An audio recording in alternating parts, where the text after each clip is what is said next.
I don't even like radio. I don't listen to the radio. Anyways, so Radio a lot sucks. of times I have people that are moving across my stage and dancing and singing, and their mic technique is horrible, and I have to deal with that, like changing dynamic contrast. I use a compressor to fix that. That's a philosophy of use that I use for compressors. It helps mitigate overly dynamic parts. And that's a way that you can use it to fix problems. Okay. I think another use for compression is to either make something more aggressive, you kind of emphasize the attack at the onset, or to do the opposite with it, try to de-emphasize the attack. So for example, in like rock and metal music, sometimes you'll use a little bit more aggressive compression on vocals to try and bring out the consonants, to make it feel and sound more aggressive and bring more energy to it. And it helps actually bring it out in the mix. Psychoacoustic. Yeah, it's true. It can be used to change the character of the sound, because like we talked about last week, you have the harmonic structure of a sound that gives it a timbre or character.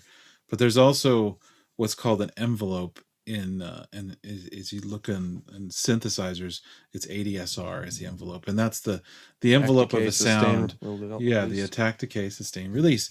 And the compressor can be used to actually manipulate that, which is what you're saying, Brian, right? Yeah. The drums, because obviously a snare drum has a very quick attack and then a quick decay, and then it sustains a little bit and releases. And if you put a compressor on there, you could totally change how that responds and change the character of the drum. Really get that fat snare sound. Yeah, boy, that was the secret that I was missing. That was the secret sauce. So we have tone shaping, which is a part of compression. We have dynamic control. Ooh, together on that. Right. And then, gosh, there's like a third main usage, general usage, right? Well, there's the tone shaping goes a little further beyond just changing the envelope. That's one part of it. The other part is actually changing like the EQ response of it.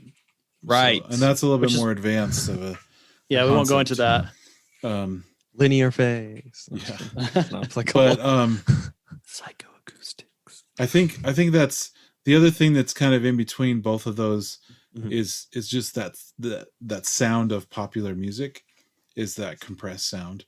Yeah. And so that is, if you took a project and you're like, I'm going to make a pop song, but I'm not going to use any compression, it is not going to sound like a pop song. And there's just no way. It's like there's a specific sound that compression brings.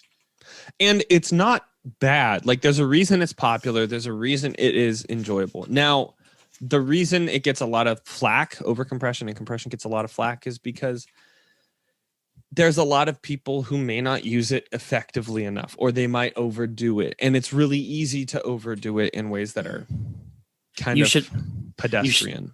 You should only I think one of the popular things that I saw on the internet was you should only have your gain reduction be like 1 to 2 dB.